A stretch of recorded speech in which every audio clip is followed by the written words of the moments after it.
on her 7th birthday, we gave Micaiah a sewing machine. And on that same day, on her birthday, she heard on Radio Rhema about leprosy.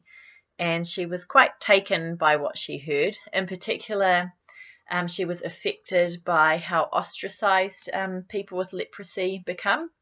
And that spoke to her. And so she decided, as soon as she heard about this, that she was going to raise money to cure leprosy and that she was going to use her sewing machine to do that.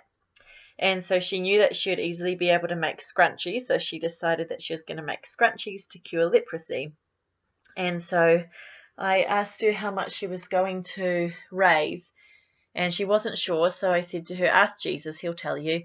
And so she asked Jesus how much she should raise, and she quickly landed on $1,098. So I kind of gulped a little and said, okay, then that's how much you're raising.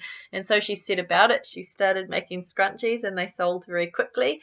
And then she started making some, she called them silly snugglies. They're like these wacky, snuggly cushion things.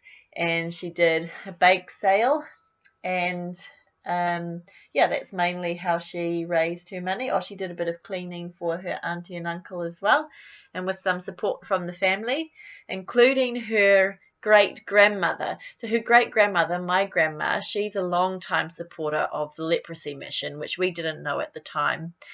She's been supporting the leprosy mission for years, and so my grandma then supported Micaiah with buying baking and various things off her as well. So that was really neat. So that's the story of how she came to raise the money. So in the end, it took her 2 months, and she raised $1,199. And she decided also that she was going to make some extra scrunchies that she wanted to send with the money, and those scrunchies were to go to girls who had leprosy or who were affected by leprosy.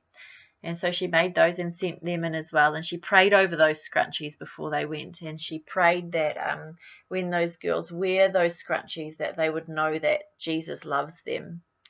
And she also wrote a letter. Well, you'll see the letter she wrote. But when she wrote that letter, and she said, I want them to have life and not death. And I want them to know that Jesus loves them, and that he wants them to have, I can't remember what she said, joy and hope and life or something like that. Just the heart of God in it. So I think it's quite significant, partly for her to develop that awareness of needs around her, and develop the discipline of giving, and the discipline of working to give, even when it's really hard and it's boring and you don't want to do it anymore. And so she pushed through those things. But I also think that this carries something, that Jesus turned, the fish and the loaves into baskets and baskets and baskets of food. And I believe that, these few scrunchies and a few dollars carries more than just a few scrunchies and a few dollars, and that that salvation comes with it, and that those girls are going to be impacted and they'll meet with Jesus. So that's our prayer.